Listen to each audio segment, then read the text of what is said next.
WCPT 820, Chicago's progressive talk, where facts matter. I'd like to welcome you to WCPT AM's Out Chicago. Think of us as Sunday brunch with your gay best friends. Now please welcome your host, Scott Duff. And a happy Sunday fun day to everybody out there. Scott Duff here on this beautiful, crisp fall day. Ellen Miller is off because she needed to get out of town. What that means, we get to spend time with one of my favorite people on the planet. She is an actor. She is an activist. She is author of the brilliant memoir, Black Girl from a White Suburb, Finding My... Oh, I always forget the end. I was good. I could... Finding My Light. Finding My Light and using my voice. Yes. Tania Richard. Hi, everybody. Hi, Tania. Hi. I'm so happy that you are here. I'm so happy to see you. And I freaking love this orange sweater. I know y'all can't see it. You can if you tune in on the YouTubes right now or the Faceplace. Orange, and it's amazing. I like to think of more of it as a marigold kind of orange, it's not because quite pumpkin orange. Because today is Dia de los Muertos. Yes. It is also All Saints Day, and it is also National Deviled Egg Day. Really? I know. I feel bad. I should have brought in some deviled eggs today for everybody.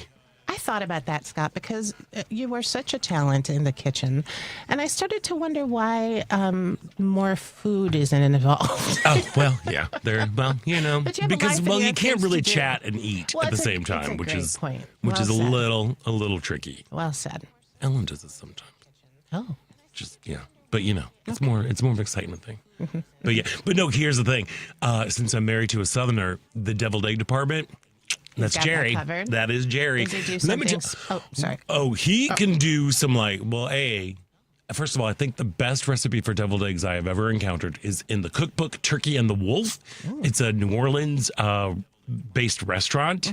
That's basically like a fancy sandwich shop. Okay. Like it's basically the ultimate hangover food. Okay. Kind of there, but they have their deviled eggs. Their recipe is so good. And it breaks my rule of chicken and egg together because you have to make chicken skin. You do fried chicken skins. Well, I'm already as a little upset. garnish. I know, I'm sorry, you're a vegetarian. That doesn't do the thing. But that's not why. But wait, is a deviled egg a good hangover food? Sure. Oh. I mean, I don't know. I guess I don't know what... well, that's more like... That's just one of the things in the cookbook. The rest of the stuff is just got it. I mean, they've got like a collard green grilled cheese that is like, hook it to my vein kind of thing. Yeah. That's more of just a side. Got it. But a Southern staple. Sure. Mostly. Sure. So happy National Deviled Egg Day. Well, thanks. You too. I will try to celebrate it to those today. Who celebrate. To those who celebrate. There we are. Hey, we've got a great show today, Phil, with folks that are doing the good work for our community.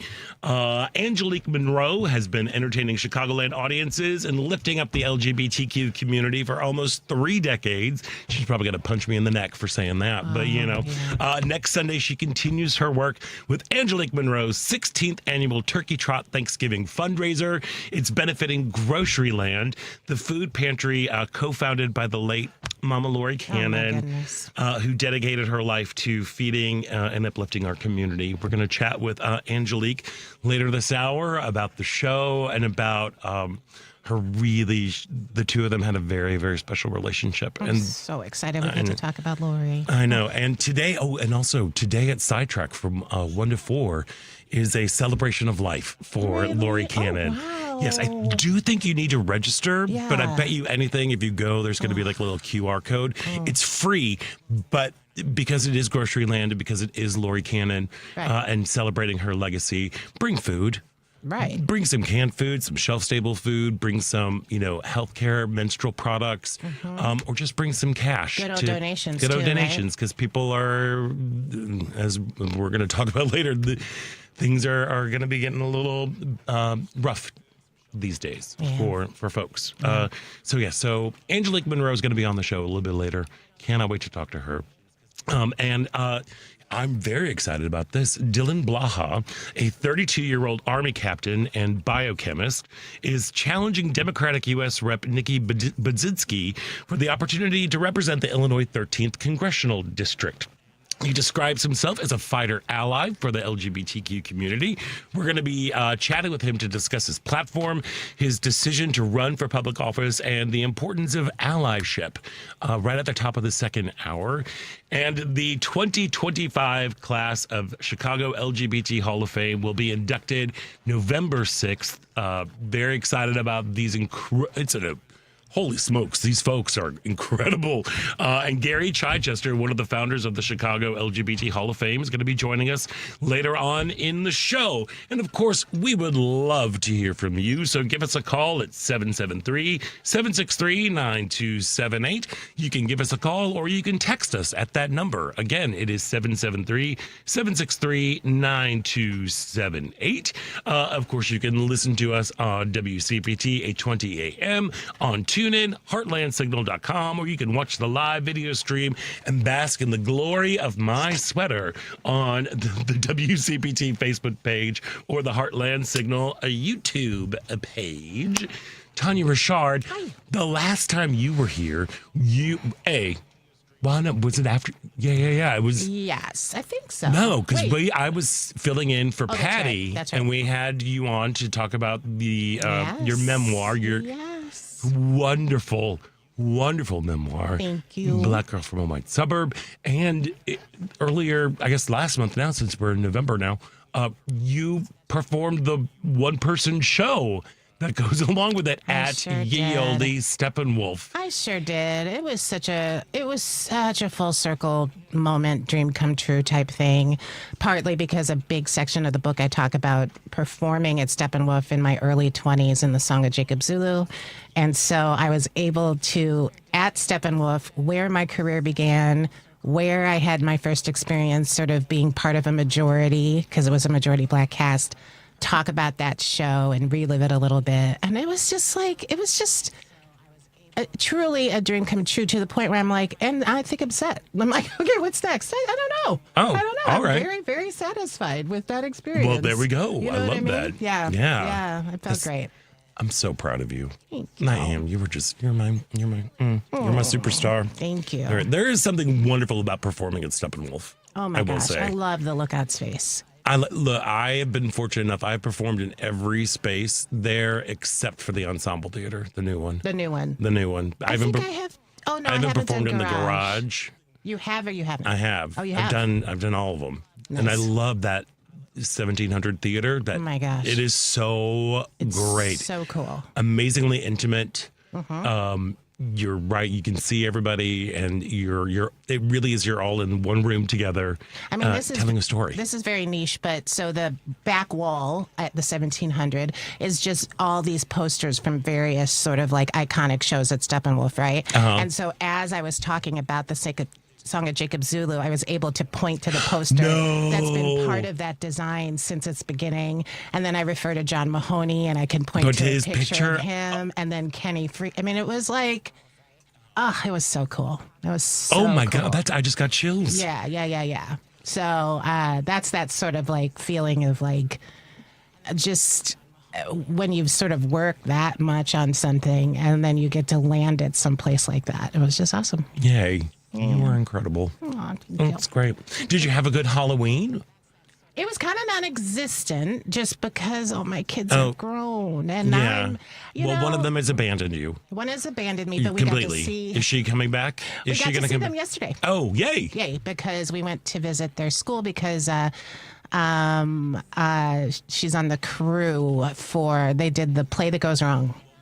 I love that play. Oh my gosh. That play is screaming for Scott Duff to be in it. Yes, it is. Yes, it is. And so for that to be her first tech show, because she's majoring in stage management. Oh my gosh.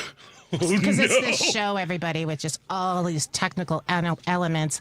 Per the title, everything goes wrong. So the stage collapses, walls fall down, crash to the ground. Yeah. And they did a great job, and we got to see her for a hot second. But then, she'll be back for the holidays. Well, that's good. Yeah. That's good. Yeah. And the one that's still at home. The one that's still at home was like, see ya, I got plans. All right. And our house is off the...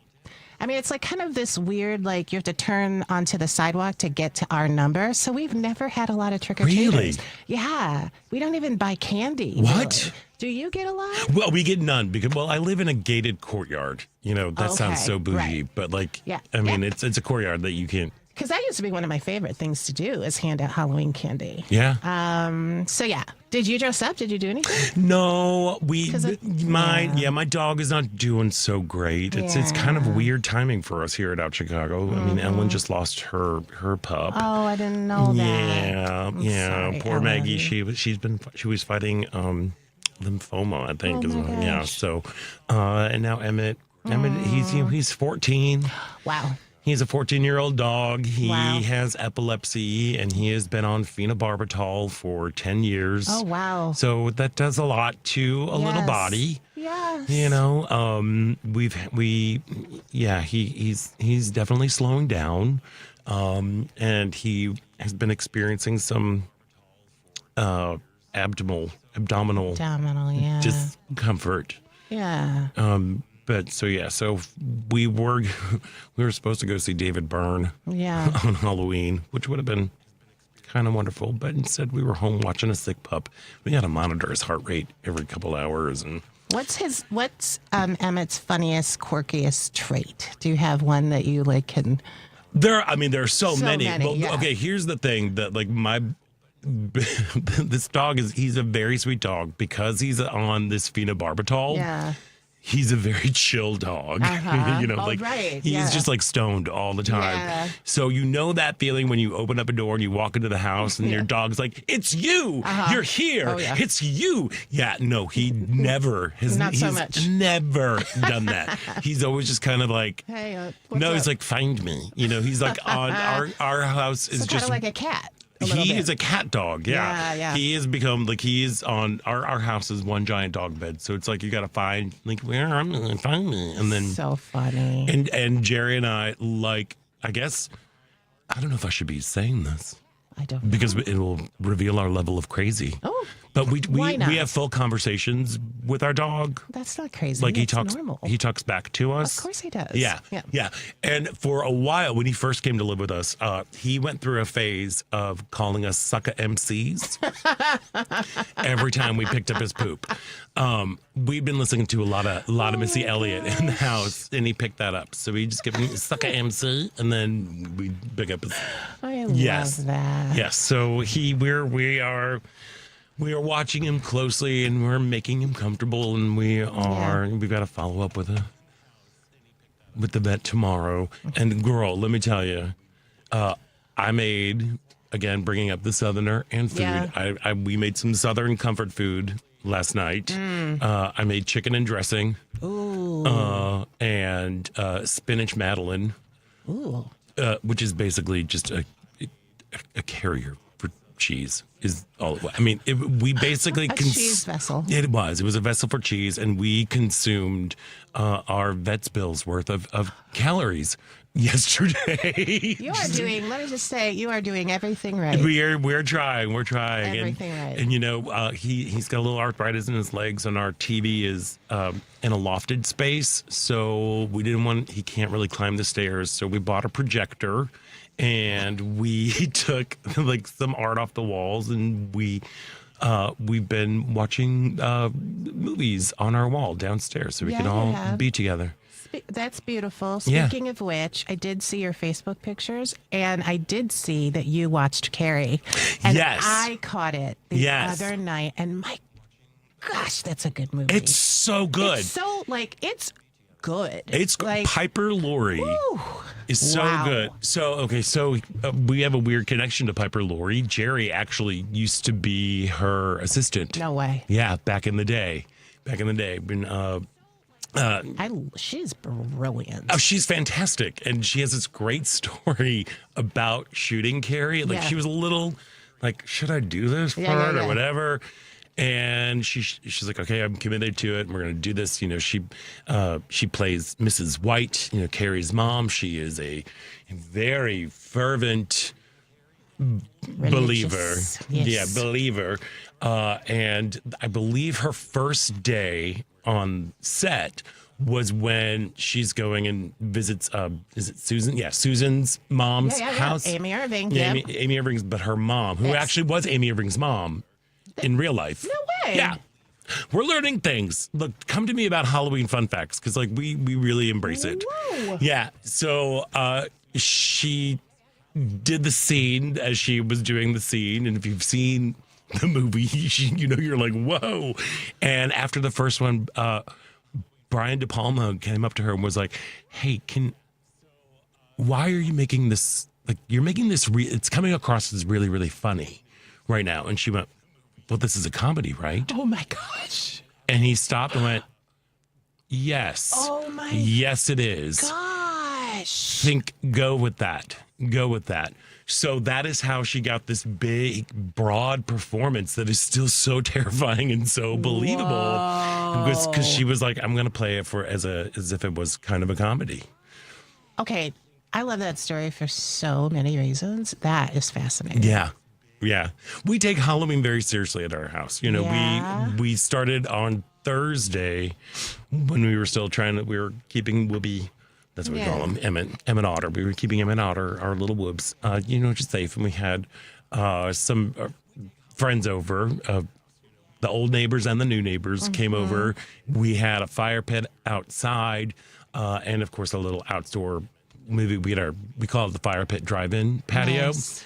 And we watched Halloween, and we did a double feature that night, Halloween and Carrie. But the way we started the fire is this spring, they were trimming some red buds in our neighborhood, and I kind of scooped them up and I put them in a vase because, as you want to do, Sure. there we are. Why not? So we started it with the fire as we were bringing in the autumnal season. We started the fire. We broke up those branches and we used that for the kindling, and then we offered all of our guests the opportunity, if they wanted to since the portal is open between this world and the next, to write letters to folks that we're missing, and then toss them into the fire. Beautiful. So we did that, and then we've set up our ofrenda, which we've done for 21 years. Amazing. It's been kind of like, it's been a hard time with the pup being a little sick, but it's also been kind of a meaningful time. That we're just kind of, all right, we're remembering loved ones. We are sharing their stories. Yes. We're making things beautiful, and we are celebrating the transition to the next life. So that is kind of where we are. It's lovely. Yeah, it's been, I'm not going to say fun, but it's been meaningful. Yeah. A meaningful experience. Yes. Good for you. So yeah, so that's kind of where we are. I love it. Stuff. And I guess we should probably take a little bit of a break Okay. here because I'm tearing up talking about my pup right now. So we are going to take a little bit of break, but before we do that, this part about Chicago is brought to you by Team Hochberg, your trusted local lender. If you are purchasing a new home or refinancing your existing home, well, then you need to call Team Hochberg. You know them. Your trusted local lender. I just said that. Tim called to consolidate his debt and was so happy with David's advice, he left this 5-star Google review. David personally called me regarding my refinance inquiry. After discussing my situation, David determined I'd be better served securing a HELOC instead of refinancing. David then spent considerable time providing valuable guidance and referred me to KCG Credit Union for a HELOC. David's reputation on radio for genuinely helping others, even when there's no direct benefit to him, is well-deserved, and I experience this firsthand. Thank you, David, for your time and integrity. David thanks Tim for his amazing review and strongly encourages everyone to read Team Hochberg's nearly 600 5-star Google reviews. David helped Tim and thousands of WCPT listeners, but he can't help if you don't call 855-563-2843. Visit the website you know and love, 56david.com. That's 855-563-2843 or 56david.com. Lower.com, equal housing lender, NMLS 1124061. We are going to take a quick break, and when we come back, there's more Out Chicago right here on WCPT Heartland Signal.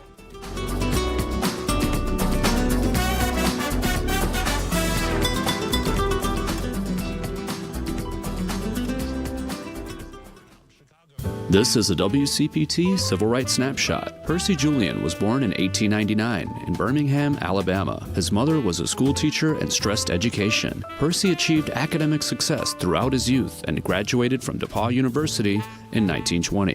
Racial discrimination diverted Mr. Julian from his preferred career path and graduate studies, but he did earn a PhD in chemistry in Vienna, Austria. Julian returned to the U.S. and a professorship at Howard University. In 1935, he entered private industry and eventually started his own company. Mr. Julian married and settled in the Chicago area. In 1950, his home was set ablaze by an arsonist, and 1 year later, a bomb narrowly missed his children while they slept. Despite racial adversity, Percy Julian earned international accolades for pioneering research and paved the way for black scientists in education and industry. You can learn more about this great American at blackinventor.com. And please stay vigilant about our civil rights. The fight is never over. Experience 2 iconic operas in one unforgettable night at Lyric Opera of Chicago. Cavalleria Rusticana and Pagliacci, November 1st to 23rd.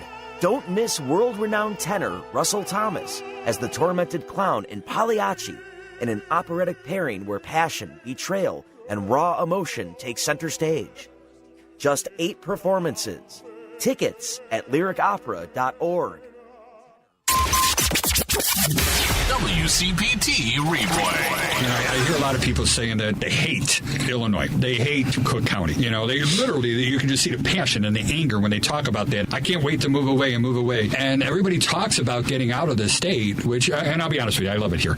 But yet our house is still a seller's market. There's still more people that want to move in than are moving out. I mean, if so many people are leaving our state, then wouldn't the buyers have more power? A lot of it has to do with how people identify. People's identity, the things they most cherish. And if you identify as someone who is conservative, you will look at some of the legislation that's been passed, pro-LGBTQ, pro-DEI, whatever other buzzwords that people on the right side of the political spectrum like to point at that are, to them, that are negative values that our government and the majority of our people find enough value in it to protect it, abortion rights, whatever it is. Keep listening to WCPT 820 because facts matter. This is WCPT 820, where facts matter. I'm Heather Vickery with Greatest Expectations. Welcome back to Out Chicago on WCPT. And welcome back to Out Chicago. Scott Duff here, along with Tania Richard. It's me. It's you. Ellen Miller is getting some much-deserved time away right now, and that means we get to hang out with Tania Richard, author, activist. We're still doing the podcast? When it occurs to me. When it occurs to you. Alrighty. So Tania's take, Stuff and Junk. Yes, but there's a huge archive. All There's the places a huge, you can find podcasts. So. Where can you find? Apple Podcasts and Spotify and everywhere. All that stuff. All those good places. Tania's take. Yes, race, sir. culture, the culture of race, That's and right. Stuff and Junk. And stuff. And Stuff and Junk. That's correct. There we are. Also, the author of the memoir, Black Girl from a White Suburb, Finding My Light, Using My Voice. Yep. You did it. I did it. I did it. It's only been taking, a year? For me to do I this. messed it up once. But I messed it up big And time. was good. It was good. It was a good and hilarious mess up. And it was, there we are. He said, white girl from a black suburb. Yeah. Amazing. Yeah. Amazing. Yeah, amazing. That's not the title. that is not your experience. No. Although that's a legitimate story. So I know. I might listen I want to to that hear story. that. Yeah. Hey. And if you want to listen to any stories, you can give us a call or text us at 773-763-9278. The number again, 773-763-9278. This is a horrible timeline that we are living in. Yeah. Like, it's really just like, how are you holding up? I'm not. Right now. Me either. I know. Thank you. Thank you for being on it. It's like, I'm moving forward, but I don't quite know what I'm moving, how. It's all in my body, too. I am exhausted. So, and I am still the show was October 3rd and 4th. I'm still recovering from it. It's so much to put yourself out there. And it was coming off of all the stuff around the book, promoting the book. Yeah. So it's been weeks of me trying to get myself back in order. And I'm fortunate to have the time to do it, but it's hard not to fight against. Like, I'm like, do I really just want to go to sleep again? Like, what's happening? I kind of do want to go to sleep. But I think it's the world is just, it's so heavy. And I finally realized, because I have a kind of flexible schedule right now, I'm like, okay, the fact that I want to sleep so much and stuff, I'm really just doing what I know a lot of other people would like to be doing. Mm-hmm. So I'm trying to like give myself grace and just be grateful for the opportunity and lean into it a little bit more. Well, and also you personally had a very productive couple of months you were just moving. Yeah, it was a 6-month push up a hill. So I'm like, all right, let's just breathe for a little bit. And that's good, because you need to, like, that was kind of like, our thought behind, we've got a sick dog, but we're like, let's have people over. There's something about self-care. Yes. A phrase that is, in my opinion, sometimes thrown around a little too much. Yeah. But, because not everything needs to be self-care. No, what I mean? But exactly. Like, yeah. And if you're, you have to have your priorities in straight. And that's where, like, with what I'm talking about, I'm like, I happen to be at a time where I can do this. It. Yeah. So take advantage of it. I'm telling myself, stop beating yourself up for it. Yeah. Yeah. Yeah, I'm kind of, my heart is very heavy these days. Yeah. I am really over the sound of helicopters and sirens. Mm-hmm. They're in my neighborhood. Yes. How is Evanston holding we just up? had a Friday was very intense for Evanston. And my daughter told me a beautiful story. Shout out to ETHS faculty and staff. We had gotten an email earlier in the day just giving us a heads up, school's protected, don't worry. Yes, there's a lot of activity. And my daughter shared that at the end of the school day, as the kids were leaving, all of the teachers lined up along the sidewalk around the school just to sort of say, we're here for you. We're here for you. And guess what, teachers? It worked, because my 15-year-old told me about it. There we go. Good job. There really is something. Educators love them. Yeah. Love them. And there is a sign of solidarity. Yeah. I mean, what a beautiful gesture. My goodness. And that is not a small school. No. So to have all of those teachers out, that really has got to send a message to the ETHS community. Exactly. They're like, all right, we got you. Exactly. Yeah. So, but, so it was an intense day. Today, November 2nd, is a drive coordinated with community members and ETHS school doing a food drive. So they made a call for folks to come and bring specific items on a list and or donate specific grocery stores gift cards, and that's happening today in ETHS. Not too late if you want to look up to community sites and get info on that. A lot of ad hoc, I will say ad hoc food banks are popping up. I know State Senator Mike Simmons sent out word that this week his office in his district is now going to be accepting food donations and will be open, I believe, from like 10 to 3. I would need to double check that, but they are doing that. I know my alderman has been reaching out. I think all of the aldermans here in Chicago, hats off to all of you. Many, I know, like, I've been expressing my frustrations and talking about my heavy heart, and the best way to kind of combat that, along with doing your moments of self-care and refilling the well, is also just doing something within your community. Exactly. And when the world gets too big, try to look a little bit smaller and check out what your older people are offering. Yes. I know a lot of them are offering training on how to interact with ICE. And how that we can do our best to protect our neighbors. I know they are setting up food drop-offs or food ad hoc food pantries that are happening. And I just have to say, with all of this that's going on, Chicago is united. Right. We're like, all right, we're here. Yes. We're here. We're doing this. Yeah. And especially, this is a weird time. Truthfully, I'm very confused about what's going on with the whole SNAP program, the Supplemental Nutrition Assistance Program. Yeah. Because we know, because of the stupid shutdown that's going on. Yeah. It's affecting a lot of people. Yesterday, the money did not go out for SNAP. Well, it's been ordered. It's been ordered, right? Yes. It's been ordered to go. So, like a judge in Rhode Island on Friday ordered that they keep paying the food stamps during the shutdown. Late on Friday, Dear Leader Ding Dong said that the administration would provide the funding for food stamps in November once the federal court could clarify, quote, how we can legally, unquote, supply the money. But he did say that there was going to be an inevitable delay on social media. He went, it is already delayed enough due to the Democrats keeping the government closed. How are the government? How is the Democrats keeping the government closed? Through the monthly payment date, and even if we get immediate guidance, it will unfortunately be delayed while states get the money out. And that's the problem. Like, if we did not have these federal judges who have some spine and some backbone, who are willing to stand up to the administration, they are willing to play with people's food.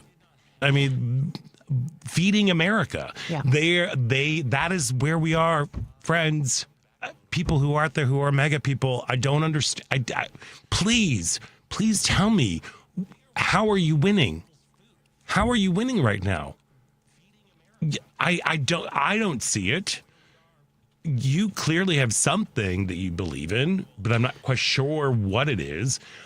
But let that sink in. Your president was willing to let people go hungry so he could make a point.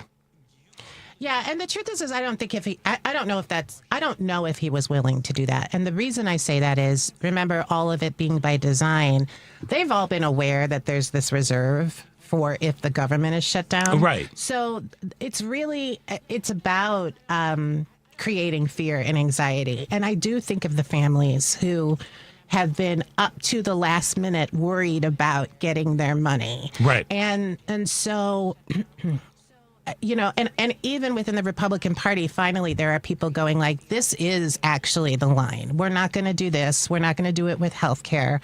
So, you know, it's just almost, it's the cruelty is the point, right? Because it wasn't, I just kind of always sort of knew, like, it's not going to actually happen because always something's going to come in at the last second. Agreed.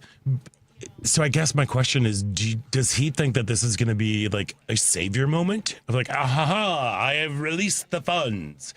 Because I don't think it is. If that is what they're planning it to be, I think they've already made such a poop show out of everything that by them releasing the SNAP funds, I don't think it's going to make it as big of a win as they think or that they're hoping it would be. I think it was grandstanding, and I think it was just trying to get the Democrats to agree to, you know, whatever it is that's keeping the government shut down, or you know what I mean? Yeah, So it was trying to strong arm the Congress. It was theater, and unfortunately, real human lives are impacted by it, and not everybody knows the nuances of this.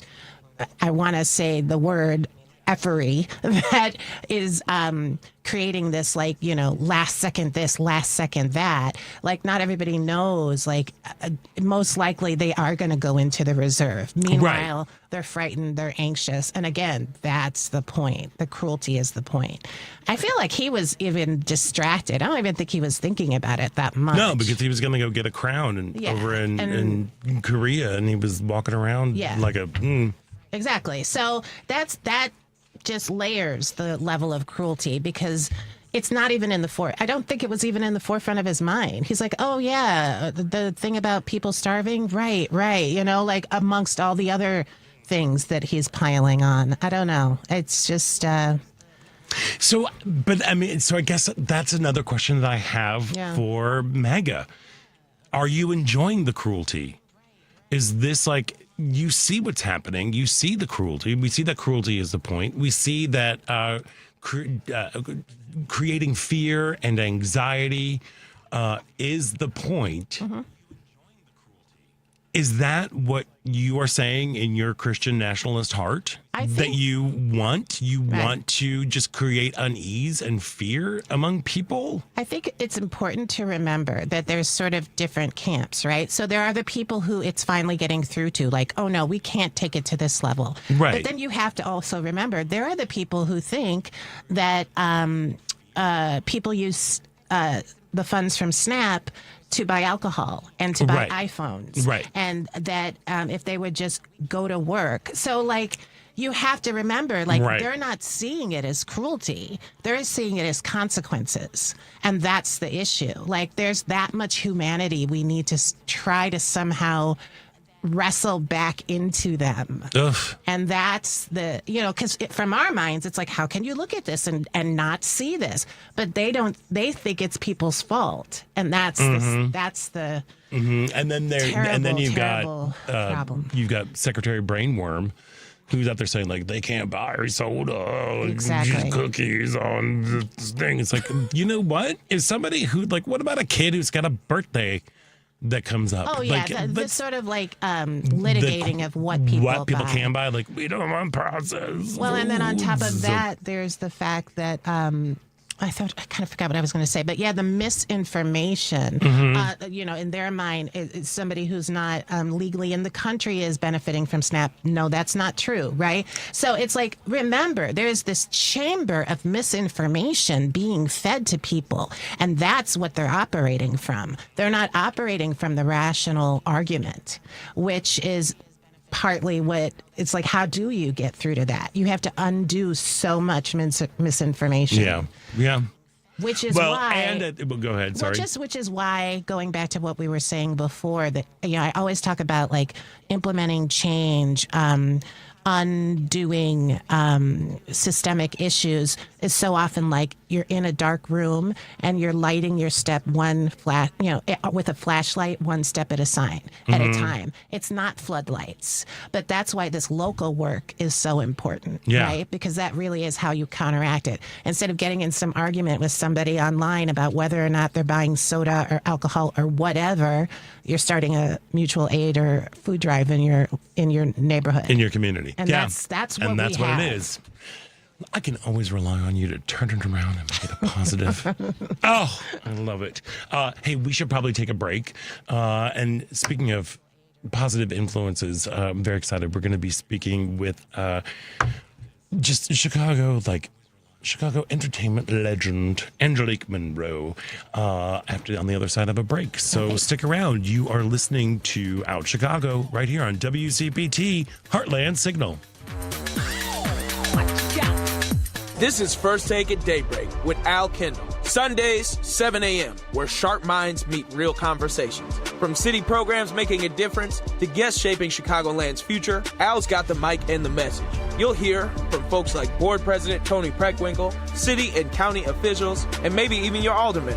He has a rotating cast of insiders who actually know what's going on. If you want the headlines and the backstory, start your morning here. First Take at Daybreak. Sundays, 7 a.m., unplugged and unfiltered. Save big money on everything for your next project when you shop at Menards. We carry the largest in-stock selection of Hunter ceiling fans. They provide consistent comfort all year round and also help reduce energy costs. Right now, save big on Hunter ceiling fans when you shop at Menards. View our entire selection of Hunter ceiling fans today on Menards.com. Plus our weekly flyer with plenty more great deals happening now. Save big money at Menards. Hi, I'm Marcel Spears. Keeping our global neighborhood safe is a tough job, one made just a bit safer with the help of America's brave military dogs. These dogs, who often take the same risks and make the same sacrifices as our human warriors, keep our troops safe by sniffing out bombs and IEDs, locating enemy positions, and bringing a sense of comfort and home to an almost unimaginable circumstance. Yet, when these brave canine heroes retire, they're not always given the same treatment as our military VIPs, and are too often left overseas. American Humane works to bring home these valiant dogs and reunite them with the people who mean the most to them, their handlers, so they can enjoy happy, healthy, well-deserved retirements. To learn how you can help America's four-footed heroes, visit AmericanHumane.org.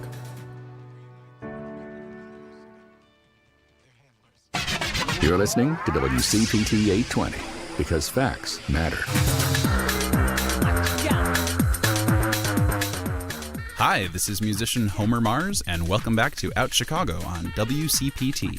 Welcome back to Out Chicago. Scott Duff here, along with special celebrity guest co-host Tania Richard. I like that. Yeah, you are. Aw, You are a special celebrity thank you. in my heart. I'm very special. Yes, and a celebrity. There we are. And we've got another special celebrity who's on the phone right now. Look, Angelique Munro has been entertaining Chicagoland audiences and lifting up the LGBTQ community for almost 3 decades. Please don't get mad at me for saying that. And next Sunday, she continues her work with Angelique Munro's 16th annual Turkey Trot Thanksgiving fundraiser benefiting GroceryLand, the food pantry co-founded by the late Mama Lori F. Cannon, who dedicated her life to feeding and uplifting our community. And joining us now is none other than a very special celebrity, Angelique Munro. Hello, love. Hello, Scott. Hello, everyone. I'm so happy to be here. You are just hilarious. I love you so much. Oh, right back at you, my friend. Because, we met, I think, 18,000 years ago. Exactly. When I was running Windy City Gay Idol. You were a judge there. Your spirit, you are just a beam of light every time I run into you. It's wonderful. When did you begin your decades-long career entertaining Chicago audiences? In 1995, I, like most, gay boys, dressed up as a woman. I looked like Ginger from Gilligan's Island, and I ran into some people from the Baton that were bartenders there at the time, and they're like, "Oh my God, is that you?" And I'm like, "Uh-huh." They go, "You need to start doing this. You look great." And the rest is history. I went to the Baton, and I was doing guest spots there and branched out, and here I am 30 years later. It's just amazing. It is just, yeah. And you still look like Ginger from Lobo, just to let you know. Oh, Lobo, Gilligan's Island. Sorry. Gilligan's Island. I always screw one thing up. Ginger must have ended up. Ginger on was Love Boat somewhere. at some point. Tina Louise had to have shown up on there like with Vicky. I'm sure. It's like Vicky's long lost mother or something. I don't know. So, along with your just storied career of entertaining Chicago audiences, part of who you are as a human being is giving back to the community. When did that involvement really just kick in for you? From early on, my cousin Debbie was diagnosed with AIDS in the 80s. And for a woman, she was a heroin addict. And for a woman, they didn't really have much, right? Resources. Even gay men obviously didn't have any, but for a woman, So I promised her. She actually lived for 9 years. I was shocked, at that time. Yeah. But I promised her, I'm going to do what I can to raise awareness and do my part, and never ever thinking. All these years later, I thought by now, there'll be a cure. We don't need to do anything. No, we definitely do. Yeah, we do. There's still miles to go. Yeah, exactly. Yeah, and it also, I believe it probably coincides also with your relationship with Lori Cannon. Absolutely. Chicago lost a bright star late this summer. When did you two first meet? Because I know you two have a very special relationship. Yeah. We actually met in 2000. My mother died. My birth mother died in 2006. And I'm an only child, so it was, difficult and bouncing around and trying to just get through life, so to speak. And I met her, Lori, a few years after that. So I want to say 2008, maybe 2009. Mm-hmm. And, I sidetracked. She's collecting stuff for the pantry. And, so I don't know. I was just drawn to her. She's drawn to me. And we all joked about that being the redheads. We're both redheads. Mm-hmm. And as the years were passing, we just got closer and closer. And she started to call me her daughter. And it was quite like, what? Whoa, but also very comforting. This woman was amazing on many levels. A lot of you, I think she had many facets. What she showed in public and private were really different. She was very private, and she has a circle, and I was just blessed to be a part of that circle. She was there through, I have a funny story. She was there through a lot with me in my life.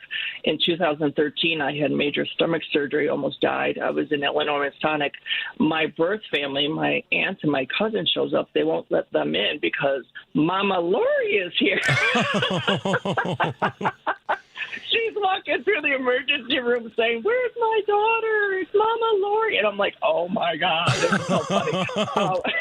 And also very on brand for Lori Cannon. Yeah, exactly. There's like it brings to mind another redhead of like Shirley MacLaine in terms of endearing. Give her the shot! And then I love how she came into the room and she grabbed my hand. She says, "Don't worry, Mama's here. Your real family's out there, but they won't let them in." And we just laughed. It was so funny. Yeah, but she is my family. That's one thing in the LGBTQ plus community. We actually have a chosen family. So we chose each other. My birth family wasn't really all that great, and I was very vocal about that and pissed everyone off. But Lori was like, you have to stand up and just be you. There's nothing wrong with you, because I was always doubting myself, And we just bonded, and I was by her side to the end. And, it was hard, but she lived a great life. She's leaving a great legacy, and we're going to continue it on. And just, she wouldn't want you to be sad about anything. She want you to be gay and happy. Right. Yes. 100%. Well, and people are going to be gay and happy when they come check out the 16th annual Turkey Trot Thanksgiving fundraiser benefiting GroceryLand. What do you have in store for this event that's taking place next Sunday? This year's a little different because we're doing a charity bingo. Come on now. Right, through the years, I did a lot with different bars here in Chicago, and a lot of that included male strippers and having them in, and different drag performers. This year, it's more intimate. It's going to be bingo and fun and raffles and, fun prizes and that kind of stuff. And I really hope people show up and share stories and, that kind of thing for this year. And going forward, we'll continue on. There'll be a 17, 18, 19, and so forth, I just very, I'm going to tell you, Scott, I'm going to tell you this real quick. When we were in the hospital, I looked over to her, and we were talking about this event. She says, "Oh, I got to get out of here because I'm going to sit right up front and cheer you on. And I'm going to place the chair right up front, and she's going to be with us, Girl, what are you doing to me? I know, I'm sorry. No, I love it. And, it's just so special, to have that, and also to know that this is the first one without Lori's physical presence. But I want to share that about her reach anyway, because when I was, I guess, I don't know, early 30s, whatever, I used to volunteer at the store, at the at the GroceryLand. Yes, and she had a huge impact on my life, and as someone who is not gay, an ally, it was about. Once she connected with you, no matter who you were, she is somebody who I just sort of think is like a pillar of one of those people who just taught me what it was to really commit to a group of people and love them no matter what. And so I'm sorry we've never gotten to meet, but it's so wonderful to hear you talking about her. Yeah, well, right back at you. There's so many people like through the... I obviously was at the funeral and things, and there were people who heard of me. not necessarily met me. Yes. She spoke a lot about me. And so it was great to connect with them and share stories. Yeah. And, bottom line is that we're all like saying pretty much the same thing. Now, yes, she was fiery as her hair color, Yep. She could stand her own. Yes. But, her bottom line is she loved what she did. That was her life. That was her mission. She told me in the hospital, I got to get out of here. I have to do, we have Thanksgiving come. We got this and that. And I said, well, let's get yourself well first. Yeah. And she was already kept moving. Her mind was always, I got to help. They're waiting for me. Yeah. Well, not only did she love what she was doing, she just loved. She just loved. Yeah. And that is so powerful. And when you I know you two are very, very close. And so carrying on that mantle of love, especially with this upcoming 16th annual Turkey Trot Thanksgiving fundraiser for GroceryLand, the organization that Lori helped start. How can people help out? Like if they're unable to attend, or how can they register to come to the event? What do they need to bring? Are you accepting food donations, just cash? Like how's it all going to work? Great questions. So what I did was create an Eventbrite, and because there were so many people saying, I can't come, but so $25 donation. There's a suggested donation at the door if you would like to give one. You don't have to, but those who can't make it and you want to reserve seat to play bingo, it's $25. And every food item, like a bag you bring in, I'm going to give an extra bingo card. So we're accepting food items at the door. And, of course, we're never going to turn down any donations. I do have representatives there from GroceryLand who will help out and whatnot. But overall, it's going to be pretty much Eventbrite. Go on there and grab yourself a reservation and make sure you get in and get a seat and all that. And it's a nice afternoon. We're doing it Sunday, November 9th at 3 p.m. And bingo's going to start promptly at 3:30. And we're going to have drag performances in between the bingo games. It's co-hosted. Now, in the past, Lori and I, of course, I did the drag shows or with the strippers or whatever, but there was parts throughout where we actually spoke and we co-hosted. That is going to be very hard for me. Yeah. So I have Milani, who is a wonderful entertainer, and she's going to co-host bingo with me and hold me up. Yeah. So I'm really happy about that. And I think I know everybody coming so far. A lot of people from the pantry and friends and my family, my chosen family and stuff, through all these years are going to be there to support. I love an event that starts at 3:30. I know, right? Come on, I know. That's my sweet spot. So we need to make sure that you are all grabbing your tickets and registering for Angelique Munro's 16th annual Turkey Trot Thanksgiving fundraiser benefiting GroceryLand. It is next Sunday, November 9th at Juliana Restaurant and Nightclub in Chicago. It starts at 3 o'clock, but we now know the bingo starts promptly at 3:30. Get that cover all ready and give thanks and give back.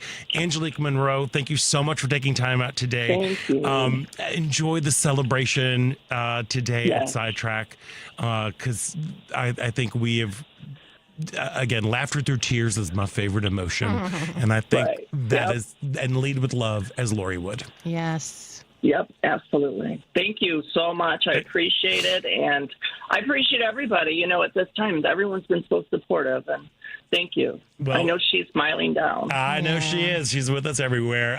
Again, the event is Angelique Munro's 16th annual Turkey Trot Thanksgiving fundraiser. Go to Eventbrite, do a little search of that. Angelique Munro, thank you for all that you do and for being wonderful. Thank you. Thank you. Right back at you. All right. Well, we have got to take a quick break. And when we come back, it is the second hour of Out Chicago right here on WCPT Heartland Signal.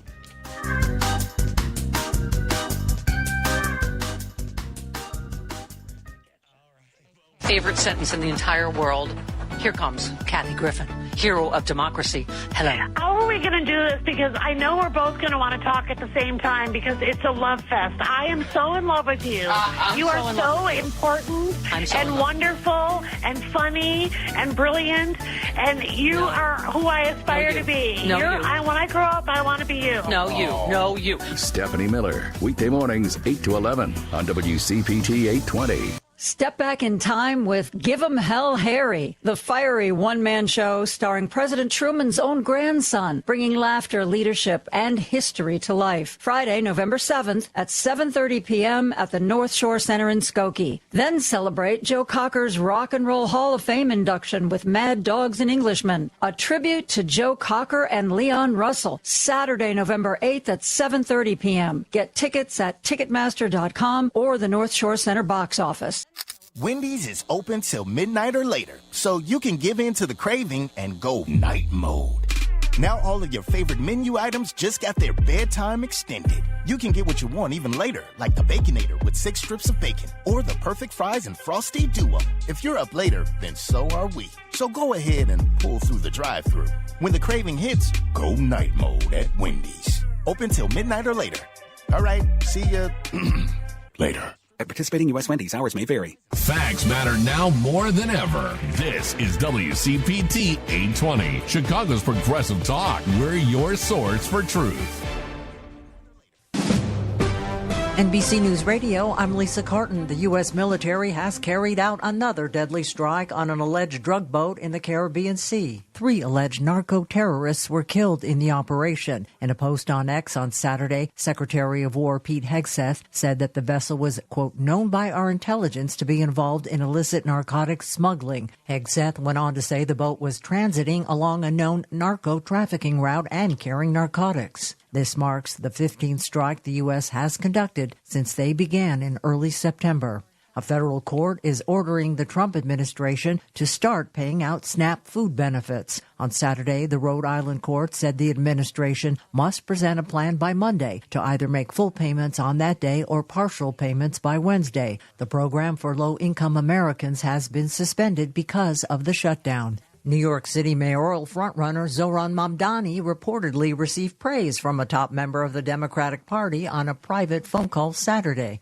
Jonathan O'Halloran reports. With just days to go until the election, former President Obama called Mamdani, offering praise for his campaign. The New York Times says the call lasted nearly a half hour and that the former president told Mamdani he is invested in his success after the election. Although not a public endorsement, it comes after many top Democrats have declined to support Mamdani, a self-described Democratic socialist, in his campaign. Polls show despite tightening numbers, Mamdani remains firmly in the driver's seat ahead of Tuesday's election. Massachusetts police are still looking for 2 suspects after an explosion at Harvard Medical School. Authorities in Boston say the blast happened Saturday morning on the 4th floor of a building on campus and appears to have been intentional. No one was injured in the blast. The school has released video surveillance photos of the 2 individuals and are asking for the public's help. You're listening to the latest on NBC News Radio. This is Chicago's Progressive Talk, 820 AM, WCPT Willow Springs, and online at WCPT820.com, where facts matter. From energy to public health, extreme weather, the economy, and more, Climate Connections makes the global local. Hear it weekdays during the Tom Hartman program and during Joan Esposito, live, local, and progressive, right here on WCPT 820, Chicago's Progressive Talk, where facts matter. The family meeting. Hi, Cindy. I'm just a nobody with no circle of influence. That's never true. I'm trying to spread this idea that I came up with, so here it is. We still have DEI. It just has a new meaning. Demagogues empowering idiots. You better trademark that, because I will if you don't. I'm writing it down. Sundays 4 to 6 p.m., The Family Meeting.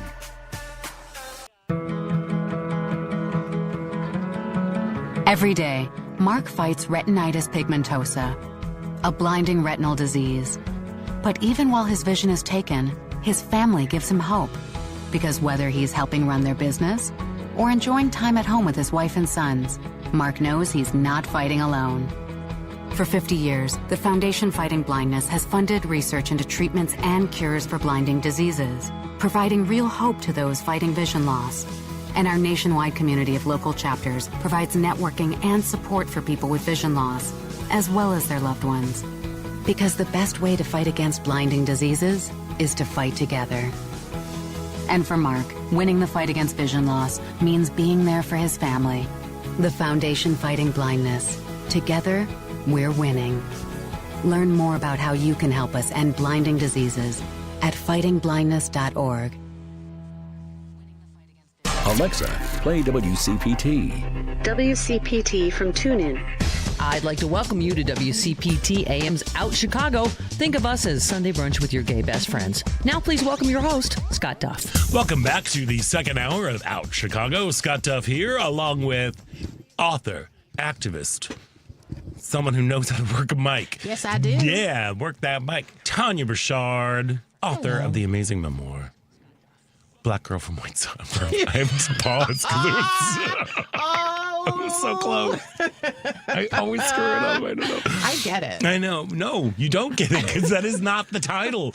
You don't understand because you are clearly a black girl from a white suburb. You know what, though? It's so funny because the whole thing is like you're supposed to have a subtitle, like, I don't know, in publishing, whatever.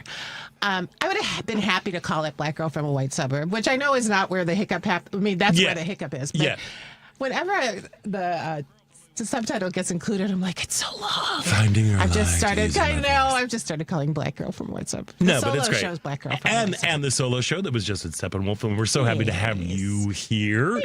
Ellen Miller is off on a well-deserved vacation. She's actually celebrating Dia de los Muertos in Mexico. Oh my goodness! Yeah, I know. So she's been there, kind of soaking it all up, mourning her pup as well. So it's like I know, it's just kind of a little magical moment here, so we're glad that you're here. Yeah. We've got many magical moments that are going to be happening the rest of this hour. A little bit later on, we are going to be speaking with Gary Chichester. He is one of the founding folks of the Chicago LGBT Hall of Fame. Awesome. They are inducting the new 2025 class next week, so we're going to be chatting with him about that.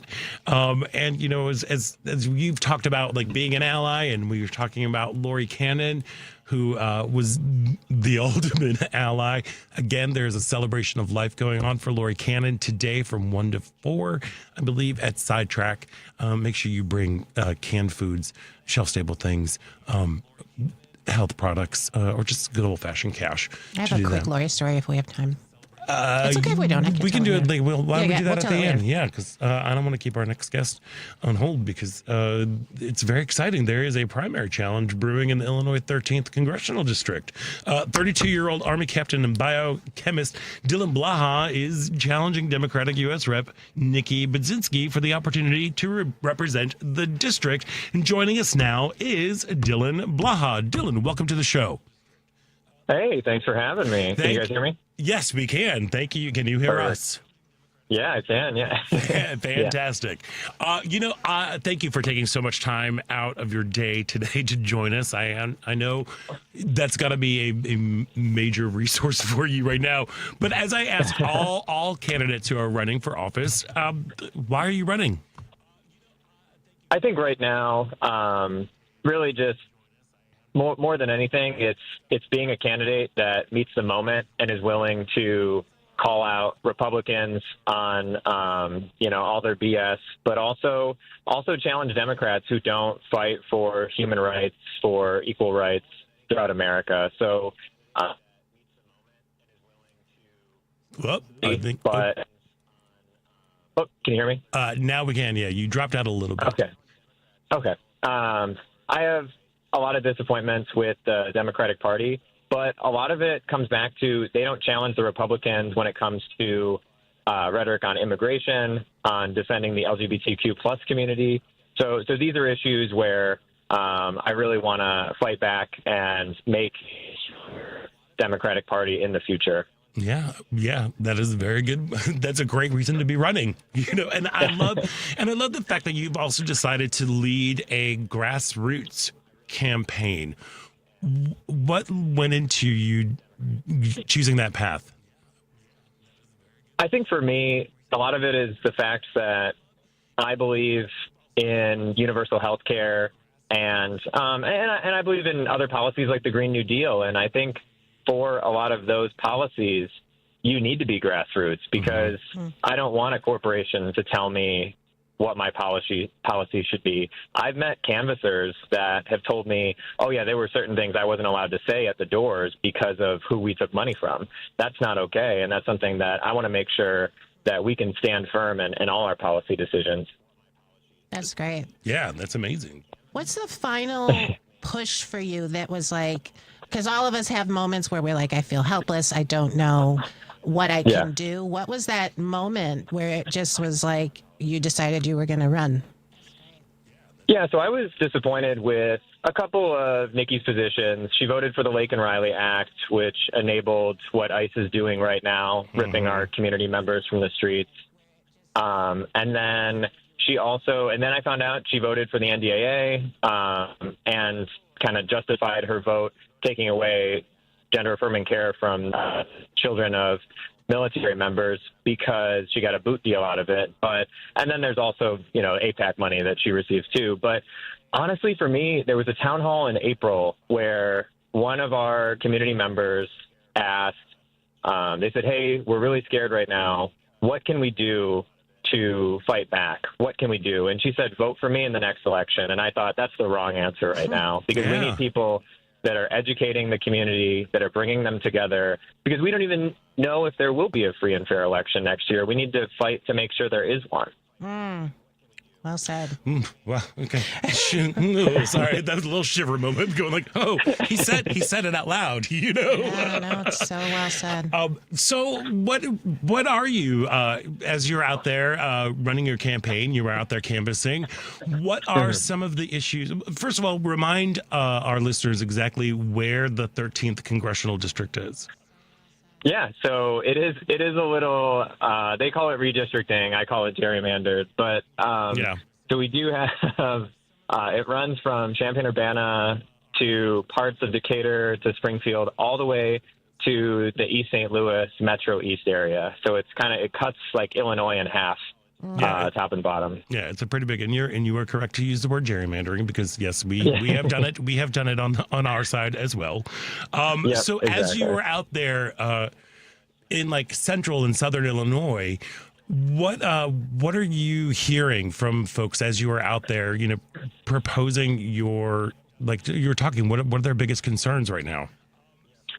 I think in general, the affordability message of taxing billionaires and giving that money back to the people in forms of universal health care, in forms of affordable housing. Like those are things that really resonate with people because we have the poverty rate in our district is at 17%, but we have a lot of people that are just above that are making $15, $16, $17 an hour, which in central Illinois with a family, it's not enough, And so I think that ultimately, like, I always lead with that populist message of taxing billionaires, of giving that money back to the people, of investing in even our infrastructure. It does always come back, though. I think the three issues that I always tell my canvassers to be prepared for are Israel-Palestine, immigration and what ICE is doing, and, how we will defend our LGBTQ plus community.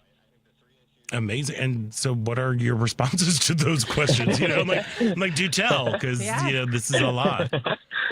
No, I know. I think when it comes to Israel-Palestine, I am very much for disarming Israel and ending the genocide in Gaza. So that is something that's very important to me. And I think it's kind of a question of morality at this point. If you can still vote to arm Israel at this point, even after the UN has even called it a genocide, that's just something that I can't stomach. Yeah. And then when it comes to immigration, I think it's hard because I think a lot of it is that people are so misinformed and propagandized, but a lot of people are undocumented because the system is broken. The administrative system is broken, and we need to invest in fixing that and increasing pathways to citizenship. That's such a great answer. Well, and a lot of people also forgetting that there was an immigration bill that was proposed that Ding Dong made them cancel because he didn't want to win for the Biden administration. Yeah, no, exactly. And I know a lot of people and that I've spoken with that have been trying to immigrate legally for over 30 years, and they've spent tens of thousands of dollars on lawyers. And it's just the system is broken, but not in the way that people think it is. And then they manipulate them with this false narrative of crime when we know that crime is down in Chicago. We know that crime is down in D.C. and undocumented immigrants in general. Like, there have been many studies that show that they commit less crimes than U.S.-born citizens. So there's a lot of education that goes into the immigration piece for sure. Yeah. And when it comes to defending our LGBTQ plus community, I mean, I just think it's common sense when it comes to, like, I grew up in a very red town. You know, a lot of my extended family was Republican. My parents, were always more left-leaning, but I've never in my life thought that anyone was better than anyone else, or that that some people are not worth defending. And it's one of those things that I know I said it in my Advocate article a couple weeks ago. An attack on one is an attack on all. Yeah. And we need to defend every person, because at the end of the day, no one is better than anyone else. Amen to that. And I love that you in that Advocate article was really fantastic, actually. And I love the fact that you called yourself a fighter ally was the phrase that you use.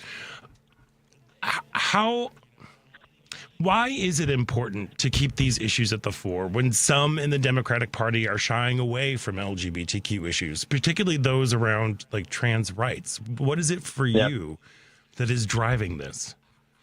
I think if we start to lose the narrative, then we see how much it will continue to spiral out of control. They've lost the narrative with immigration for so long, and now they fail to defend, especially trans people. And now we see the types of things that, these far-right people just continue to become more emboldened. And I think that a lot of Democrats think, if we don't talk about it, it'll go away. But we've just been compromising with them for decades, and we need to draw a line in the sand. Yeah, we sure do. Now, how you also have a very interesting background. You are a veteran of the Army, 13 years, I believe, correct? Is it? Yep, 13 years, and as well as a biochemist. How would you say your experiences in both of those, both as a soldier and a scientist, how is that feeding your platform? Yeah, I think it's one of those issues that I wish we were able to talk about more. But education is incredibly important to me, and I believe that part of the reason we are where we are in American society is kind of the failures in the American education system, the lack of media literacy when it comes to seeing posts online, and things like that. But also, I hope it's meaningful to people that I'm a veteran who believes in public service, that, part of the reason I stayed in the military as long as I did is because I like the idea of standing up for the American people. I definitely don't agree with everything the U.S. military has done, especially all these attacks on random boats in the ocean. Right.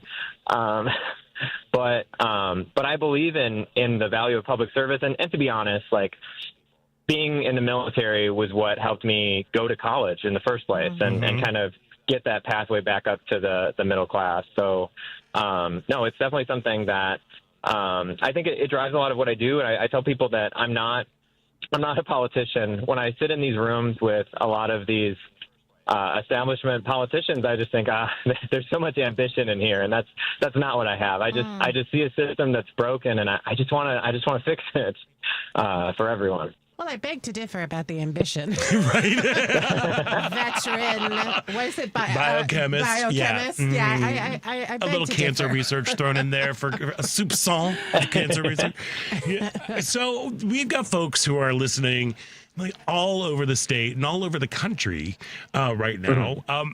What words of encouragement would you offer during this? I mean, these are just crazy, tumultuous times. Yeah. No, I'm actually going to a protest right now in Stoughton, Illinois, because a restaurant owner who had lived in the community for decades, at least 20 years, was ripped from the community the other day after he dropped his kids off at school. And I mean, what we're seeing is not normal. It is not anywhere next to okay. I mean, fascism continues to rise in America, but we do see shining glimmers of hope. And look at things like No King's Day, where people were able to go out there and show that they stand united against Donald Trump and what's going on. We need more of that. We need people to continue to organize in their communities. I've told people if you're not helping some family in your community, you should probably start, because there's definitely people that are struggling economically. There's so many people in Chicago that are afraid to go outside right now.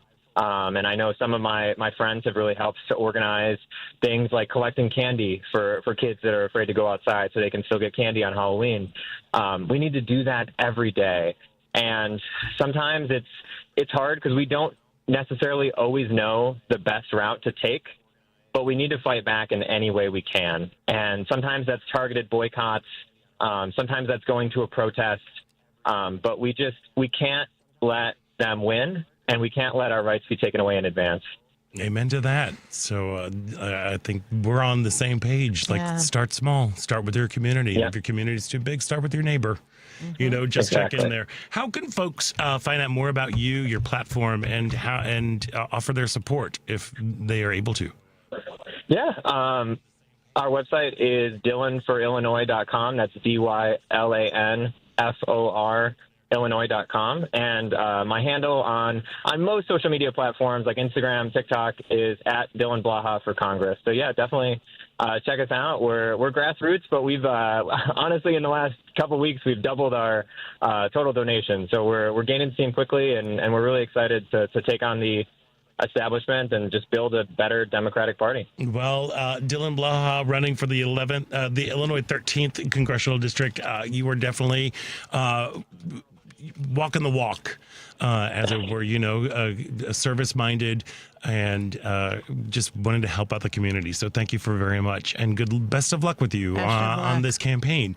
And again, to find out more information, go to DylanForIllinois.com. That's DYLANFOR Illinois.com. And then Dylan for Congress. Dylan. You got it. I know I don't. I always do this every time. Right at the end, it was going to be smooth, and I never stick the dismount. I'll say it, you mouth it. Go. Dylan Blaha For Congress on Instagram and TikTok. Dylan Blaha, thank you so much for joining us today. Yeah, thank you, guys. I hope you have a great one. Thank you, Simdian. Stay safe out there at the protest. We are going to take a quick break, and when we come back, we are chatting about the slate of 2025 inductees to the Chicago LGBT Hall of Fame. So stick around. You're listening to Out Chicago right here on WCPT Heartland Signal. The Hal Sparks radio program. What's Baby Yoda? Baby Yoda. Baby Yoda, which is, by the way, a lie.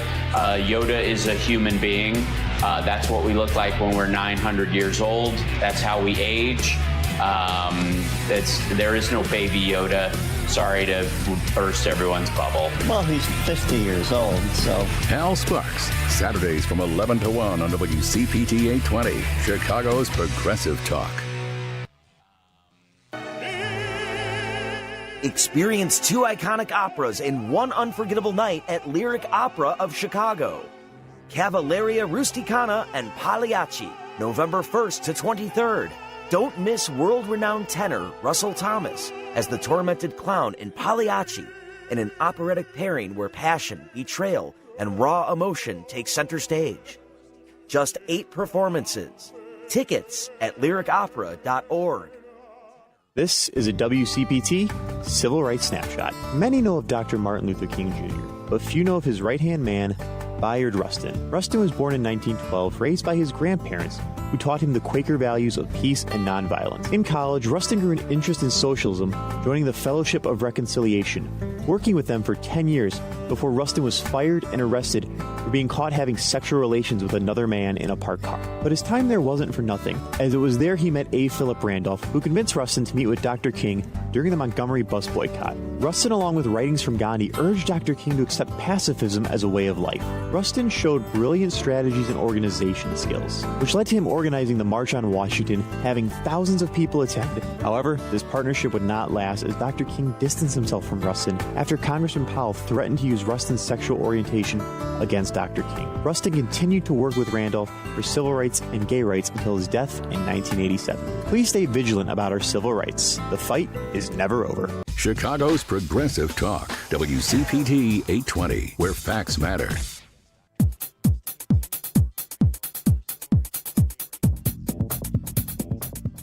Hey, this is Kathy Richardson, America's sweetheart from Jefferson Starship, and you're listening to Out Chicago. Welcome back to Out Chicago. I'm sorry, every time I hear that little bumper, it cracks me up. Not like Kathy Richardson, the musician. Yeah. Oh my gosh, she's brilliant. She's brilliant, and she is America's sweetheart. And look out. There She's I am. awesome. Yeah, she's very, very awesome. And, our next guest knows a lot of awesome people that's happening, because the Chicago LGBT Hall of Fame, the only city-sanctioned LGBT Hall of Fame in the world, has announced its slate of 2025 inductees, 19 LGBT-identified individuals and 4 LGBT-identified organizations. And joining us now is one of the founders of the Chicago LGBT Hall of Fame, Gary Chichester. Gary, welcome back to the show. Well, thank you for inviting me back. Oh, my Hello, God. Tanya. Hi. So, can you tell folks a little bit about the history of the Hall of Fame? I always forget that Chicago is the only city in the world that has a city-sanctioned Hall of Fame for us.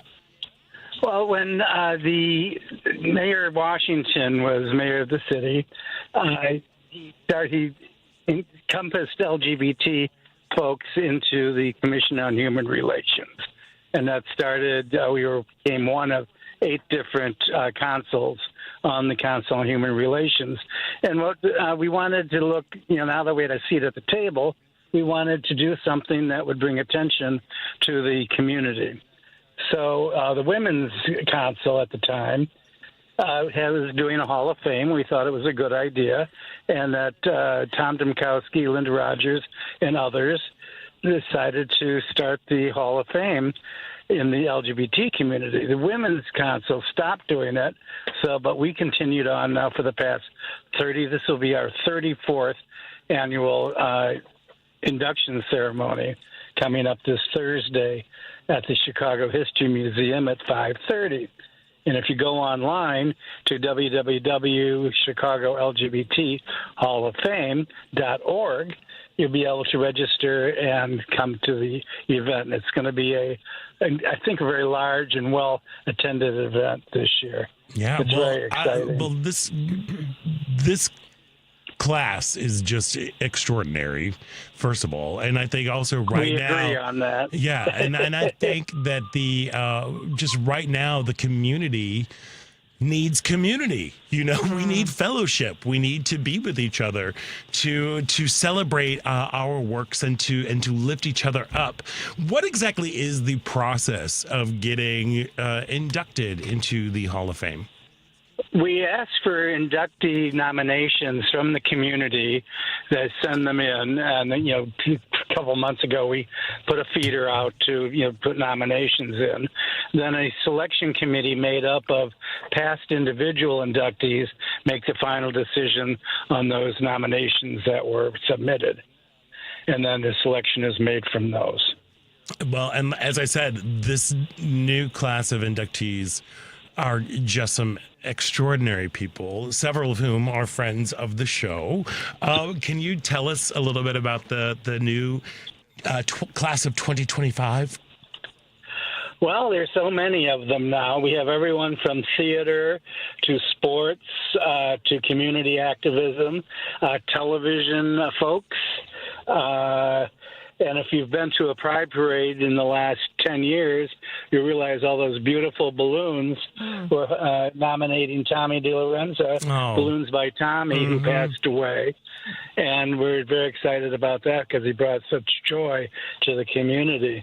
You have people like Precious, Davis, and, who else? Jerry Dunn. There's all kinds. Alex Perez from NBC or ABC. Yanni Peiser, who's Mike Quigley's liaison to the community. It's just a wonderful group. And as far as organizations, we have Chicago Prime Timers, we have Chicago Gender Society, the Chicago Pride Bowling League, and Onks Midwest, which is a African-American leather group. So it's well covered. It's a real diverse crowd this year. It really, you've got Water Commissioner Precious Brady Davis, who... Right. Talk about an unstoppable force. That woman. I can't wait to see what she's wearing. Oh, that's the other thing, too. What is she going to show up in? I know. And then you have Richard Knight Jr., who has been so active within the...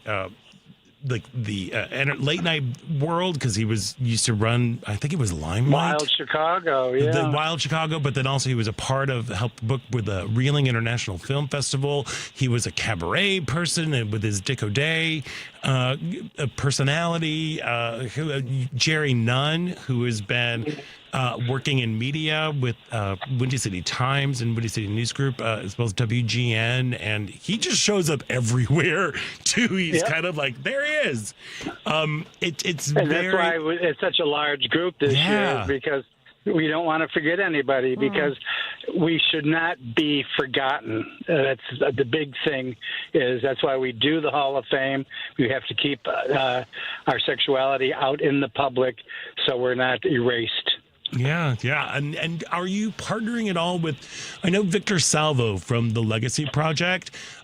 Yes. Do you partner with them? Because I know he right now is, well, not right now. His life's work has been making sure that LGBTQ history is still with us, is brought along with us and lifted up. That's the international, and the difference is that we're Chicago-based. Right. It's our contribution, the contributions of to Chicago and Chicago's LGBT community are what we are looking for. Whereas Victor and Legacy Project, they go out in a international way and bring people of renown. All of which have passed. So that's one of the conditions the Legacy Project has, and it's the only walking museum display on Halsted Street in the world, as far as I know. Mm-hmm. Yep, it is. It is indeed the only one in the world. And I do love the fact that the Chicago LGBT Hall of Fame, again, is continuing to keep history alive. Even though these folks most of the folks are still with us, they're still making history. They're still doing things and have a wonderful, storied career of activism or entertainment, or even activism through entertainment. There are many different ways to lift up the community, and I think it's so wonderful that we here in Chicago have the only city-sanctioned LGBT Hall of Fame in the world. And that has to do a lot with your work, because weren't you one of the organizers of the very first Pride Parade? Oh, my God. I wasn't an organizer. I was a member of the Chicago Gay Liberation Group, which actually organized that march. And because we did it a day earlier than New York or L.A., we are officially the first Pride March in the world, which was 150 people, and now it's 150 million people. I'm very proud about that. And I'm working on with Yanni Peiser and Mike Quigley to put a monument at the Bughouse Square, which is Washington Park, to commemorate that piece of history. I want to have a national park. Okay. It's your next project for me. for you, you know? 'Cause, Okay. the stories they just must be so rich and so vast.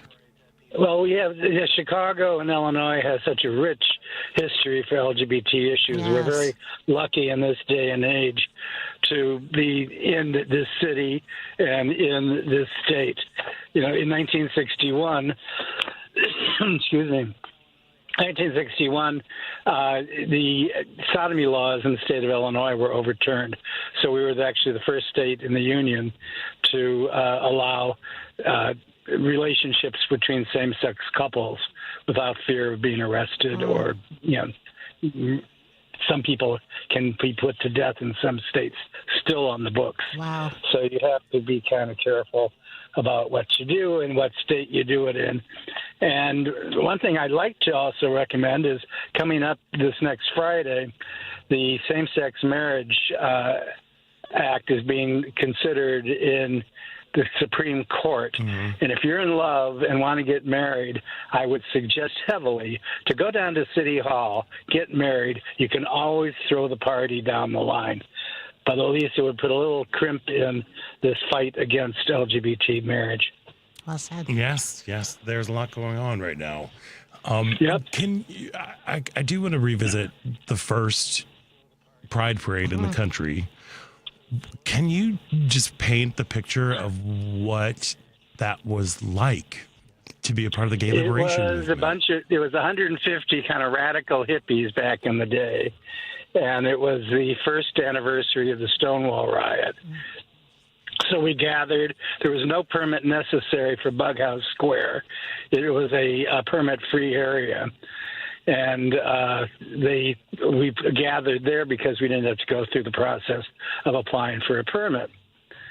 So from there, we gathered, we marched, made a few speeches, and then we started marching down Michigan Avenue on a Saturday afternoon, and it kind of blew people away. I don't know if people just you see the reactions of knowing that queers were marching for civil rights back in 1970. Wow, that's incredible. We ended up down at the Civic Center, now known as the Daly Center, and did our obligatory, I danced around the Picasso statue. Oh my gosh! Which makes us fabulous, and that was kind of the first march. And then it's just amazing. That is what an image! I just am imagining the dancing around the and I love that you brought up sculpture. the reaction of the crowds on Michigan Avenue to see a group that has been so much marginalized and maligned standing up and making a difference. Even if it was just, I say just 150, but in 1970, that was a lot of people. And the boldness that comes with that. Yeah. Amazing. Well, one of my favorite pictures of that particular march was the group going down Randolph Street under the marquee of the old United Artists Theater where Myra Breckinridge was playing.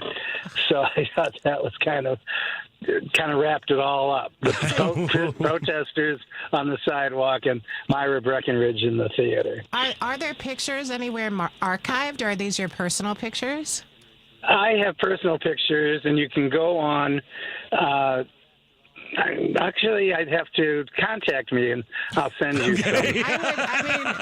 I mean, it's things like this that inspire us, right? And there's something so beautiful about what you're describing. So I actually will reach out, because I would love to see the pictures. Yeah, and just give me a call, and I can send you the photograph. Thank you. Yeah, and there is something so pertinent about hearing that story of the first Pride Parade, in the country, but just the first Pride Parade here in Chicago, to see, again, to look at what seemingly overwhelming odds of getting civil rights legislation passed and moving forward, and to see how, in a relatively short span of time, we're still under attack, but how far we as a community have come. And it's because of people who were brave enough just to step outside their house. I keep bringing this whole moment back to a Greek tragedy and the Greek chorus, because the chorus is made up a group of individuals with a like-minded philosophy, and all it takes, the one thing that they all have in common as well, is they left the house to say something in public. And I think that is such a powerful message to keep repeating to folks out there during these crazy times. I recommend to make noise whenever you can. Amen to that, Gary. Amen to that. You just go up and make noise. The more noise we make, it is about the squeaky wheel. Well, I know that most of the queers I know are all very squeaky. Well, I'm a little creaky right here. Tanya and I have been complaining about our hips both over here. So. But look, if we want to keep squeaky wheeling and celebrating and lifting voices and lifting people up within our community, make sure you check out the annual Chicago LGBT Hall of Fame induction ceremony. It's scheduled to take place next Thursday, November 6th at 5:30 p.m. at the Chicago History Museum. A fantastic space and a perfect place to be honoring living history right here in Chicago. The ceremony is free. It's open to the public. And to register, as Gary said, go to ChicagoLGBTHallOfFame.org/RSVP. That should take you right to the page where you can just register and to go check out and support these incredible individuals. Gary Actually, Chichester. if you get there early, they're opening up the Design for Change exhibit, especially for the group, which it basically does how graphic arts back in the late 60s and early 70s have brought all the various, from anti-war to civil rights to women's movement to LGBT movement, brought them all together, and we learned from everybody. We might not have agreed on everything, but we learned how to do this before, because gays never did it before until the 1970s. So that's going to be open until the ceremony starts on Thursday. Oh, well, so what time should people get there? Or they can get there? 4:30. 4:30. 4:30? They All can right. go see the exhibit, yeah. Awesome. Amazing. Gary Chichester, thank you for all you do. Congratulations on an outstanding new class of inductees to the Chicago LGBT Hall of Fame, and have a fantastic event on Thursday, November 6th. Thanks, Scott. Thank you, Tanya. Bye-bye. Take Thank care. you. All right. Have a good afternoon. Bye-bye. You enjoy the day. We've got to take a quick break, and when we come back, it is the final thrilling show-stopping moments about Chicago right here on WCPT Heartland Signal. Where are they now with Art and Bobby? Dear adventurers and heroes, I am there to witness the truths you dare not admit. Carlos, I wish I knew you in high school. You would have wrote me a wonderful letter to the teacher, huh? That is wonderful. He can't come to school now. There we go. He has a dentist appointment. I used to go, I didn't bring my homework because my dog ate it. You didn't have a dog? Oh, yeah, I do. One of those stuffed animals. You ever seen it? The devil gets into them. Listen to Where Are They Now Saturdays at 10 a.m. Hey, listen. Step back in time with Give 'em Hell Harry, the fiery one-man show starring President Truman's own grandson, bringing laughter, leadership, and history to life. Friday, November 7th at 7:30 p.m. at the North Shore Center in Skokie. Then celebrate Joe Cocker's Rock and Roll Hall of Fame induction with Mad Dogs and Englishmen. A tribute to Joe Cocker and Leon Russell. Saturday, November 8th at 7:30 p.m. Get tickets at Ticketmaster.com or the North Shore Center box office. This is WCPT telling you how you can shop blue. The NFL season is back, and I wanted to be here are the teams that support the Democratic Party, but yikes.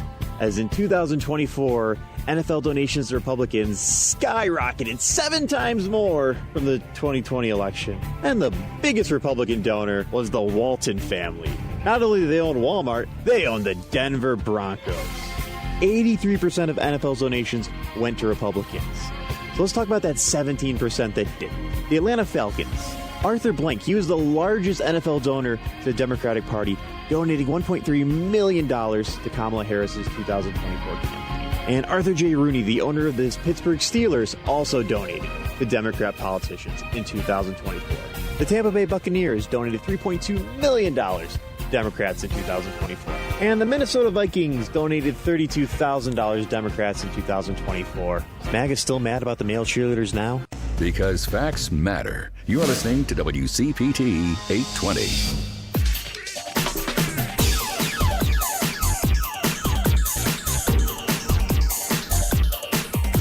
Hey, this is Mark Patton, and I'm from Spring Clean My Nightmare on Elm Street, and you're listening to Out Chicago. Welcome back to Out Chicago. Scott Duff here, along with Tania Richard, author, activist, actor, Triple A. There, dance sensation. That's right. Yes, you're here.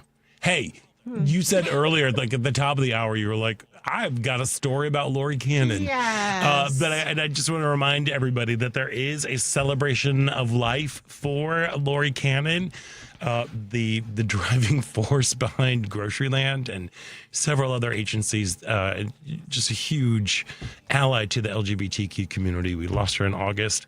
There is a celebration today, starting in about 15 minutes. So it's from 1 to 4 at Sidetrack. It is free. I have a feeling you probably need to scan something. I know they were asking people to register. It might be a little late for that. Sure. I'm not sure, but I'm sure if you show up. Or have a good thought. But if you do show up, bring some canned goods, some shelf-stable food, bring along stuff for, deodorant, tampons, toothpaste, socks, that stuff, and like menstrual products, all of that stuff, or just good old-fashioned cash. Yes. That will do that. So, sorry, I want to remind that before you reminded us of a lovely tale. Yeah, so Lori, I used to volunteer at the pantry, and I would do the front desk, right? So that was the greeting people, checking them in. And, I would always I gravitated towards that because I'm like, I have an outgoing personality. I can smile big and welcome people in. And, as she was training me, it was really, she just had this sense of her that she was like, that's not it. It's not just about smile, greet people, hello. She's like, you literally need to learn everybody's names or I'm not going to have you work the front desk. And it was just one of those moments. Yeah. I was like, that feels like it was everything she was about. It was like, we're not just doing smile pleasantries, hospitality. It's like, no, you need to know these people. You need to know their order before they fill out the form. And so from then on, I approached it that way, and the difference that it made to be known, to be recognized. I feel it when I go to the Y and they know my name, right? But she was like, you literally can't work at the front desk unless you're calling people by their name. And it's just, I think, a story that really encapsulates her spirit. Yeah, and it also, it's a great way to move through the world, especially when you are, working with an agency that is helping your neighbors know them. And it opened me up in a way because I really did, approaching that, think that's enough. I'm going to be warm. I'm going to be friendly. I'm going to be welcoming. It's like, no, people want to feel known, right? And so... that's such a big thing, isn't it? Yeah. So, to Lori. Yeah, to Lori. And to also to being known. Yes. Yes. Yeah, I remember, there are times when you've commented on my relationship with my neighbors and how, it's such a blessing. It really is a blessing. Right. And it's one of the best things that came out of the pandemic because, it forced us to... that came from that. Yeah, okay. because we all lived in the same courtyard, but it's one of those things where it's, pleasantries. Yeah. But it wasn't until we weren't able to go. So we would have social distance, social hour, on our patios. And we really developed strong relationships. And I think that is something that is hard to do. It is. Because it's a little scary. Yes. Because it's making yourself vulnerable, putting stuff out there. Exactly. It's life-saving. It's life-saving when the girls were younger in my townhouse, sort of, all the houses sort of are connected by the driveway area. Yeah. And I became very close to two moms in that complex who also had kids around my kids' age. And we saved each other's lives. When you have young kids, the 3 o'clock hour hits. Yeah. And we would like peek out on our porches and be like, are you ready? And we'd all get together and hang out on that driveway. And it was life-saving, to have that connection at home with people that you can build a relationship with. It's like a blessing. I miss it. I miss that. Yeah, well, but I think that is something that we should be striving for now. As an antidote to what is happening. Indeed. Yeah. I think right now what is getting us through is community. That is really what's going to help us get through this horribleness that's happening. It's hard, though, because, like, we can say that, but then it is like, but how? That's in terms of, like, how do you build it? And it is a little bit about, like, look up, open up your periphery, say hello, and build from there, right? Because we'll put these down, put the phones down. Because we can be so burrowed into our own worlds, and things are scary right now, so that's very easy to do. Yeah. But I think, we can go out, you can just go outside. There's that. There's that. Which I is need that scary, message. Oh my God, I could literally not leave the house for days. I work from home. It's a danger zone. I'm telling you. Oh, I know. I used to work from home. Yeah. That's why I had to leave. I had to switch it up. I'm like, I still need a day job. Yeah. But I need people around me. I know. I've just started figuring out ways to let's expand this a little bit, Tania. Yeah.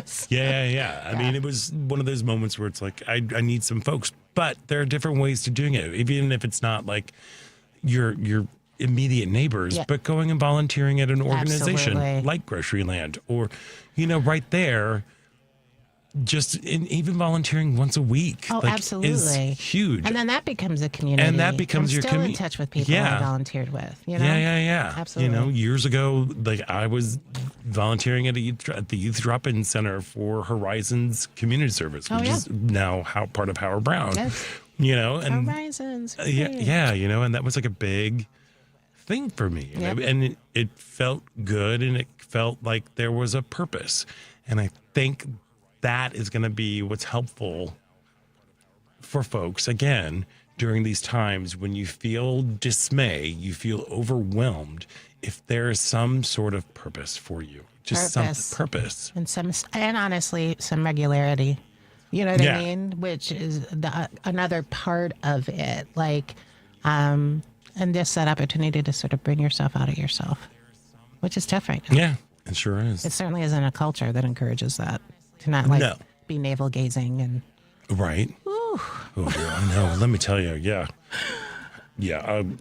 I go on far too much about social media on the show. What's your you've got to limit it. You've got to limit it. You cannot. Right. Where are you now in terms of your relation? Is what I meant. Your relationship to it, right? I am very loath to post things. Low to post. Like loath to post. Right. Yeah. Like I'm like I don't. I don't. Sure. Yeah. What about scrolling? Do you scroll a ton? Sometimes depends. It depends. Yeah. But I just got my little screen time notification on my phone. Every Sunday. Oh yes. Do you do that? Use the app? Yes. Yeah. There's also an app which helps me limit it, and I've cut off quite a significant amount, which is nice. And it varies from week to week, but but apparently this morning it was like your phone use this week has been down 69%. Oh, yeah. Okay. Yes. It's like... Yeah. It's good to know, right? Yeah, it's good to know. And although my computer told me that it was like, and it is up 69%, It's so funny. It's kind of a different thing. They're not all synced. Yeah, they're not synced. But it also is a different thing because a lot of people will use social media only on their phone exclusively. Sure. Not necessarily because I'm, sending a lot of emails. I'm supposed to be going to a wedding next weekend, so I'm trying to book a show that we're pre-recording. Right. Oh, by the way, next week's show is going to be pre-recorded. By the way, FYI. But I think it's really important because a lot of that navel gazing comes from social media because you are waiting for comments on things that you have posted and likes, and it becomes a form of validation, and it's just not real. in It's my not mind. real. It's not real. You know? And, I had a long break from TikTok, which was great, and then I fell back in, and now I'm like, and you need to promptly get back out. Yeah. Because I I don't even go there. Garbage can. Yeah, I don't even go there. Good for you. Yeah. I had a really nice long break, so. Yeah, I will go when people will send me stuff and I'll Yeah. click on it, but I don't hang out there. You know what the gateway is? Because, I do love watching shows I like listening to people talk about shows that I've also watched, right? Right. So I would watch something and I'd be like, oh, let me look to TikTok just to see what people are saying about that show. And then just right around after the show closed, I made that cross back into just scrolling. And I'm like, get out, Tania. Get out. But it's just having people over. Just doing that, just being in real life. To me, that's a very big thing. We were just talking about. First of all, I have to toot our horns. Oh, this was a very inspirational show. These people are lovely. incredible. These I people know. are incredible and doing incredible things. Yeah. And I love that Gary Chichester was talking about the very first Pride Parade here in Chicago. I don't think people quite understand in terms of the laws that were against the LGBTQ community. I don't think people for years, it was the gay panic was a viable defense for killing somebody for murder. Yeah. Meaning somebody thought that you were gay if you were not gay and you panicked. So bang, you killed them. Yeah. That was a viable defense in the state of Illinois until 2019. Whoa. Let that sink in.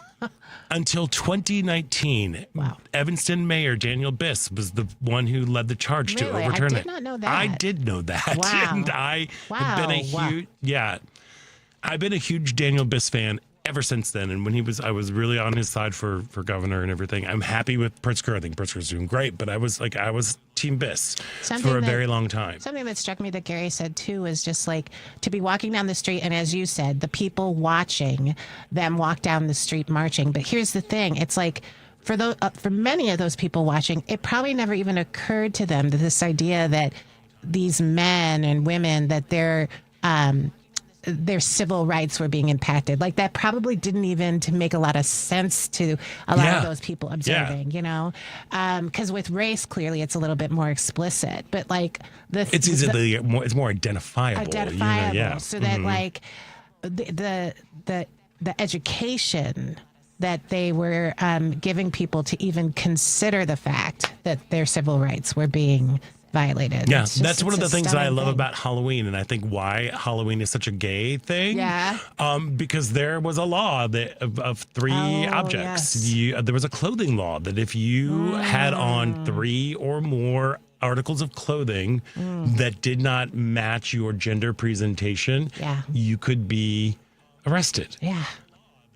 For wearing clothes. Yes. And then in around Halloween, then everybody dresses outrageously and it becomes an acceptable moment, which is why it feels so embraced by the queer community because it is a celebration. We're not going to get arrested today. Yes. Oh gosh. That again, it's just a big thing. Yeah. So that's lovely. Anyway, we are rounding the curve and ending the show and everything. Are you still taking a much deserved respite? I'm crawling out of it. Okay. And I'm getting there, right? But it's I just didn't know if you had anything to promote or announce. Anything to promote? Yeah. Oh, for goodness sakes. Yeah, Please. I'm going to be ramping back up, pushing the memoir, Black Girl from a White Suburb, Finding My Light Using My Voice, for a great Christmas gift. It is a fantastic girl. Again. Available online anywhere you order books.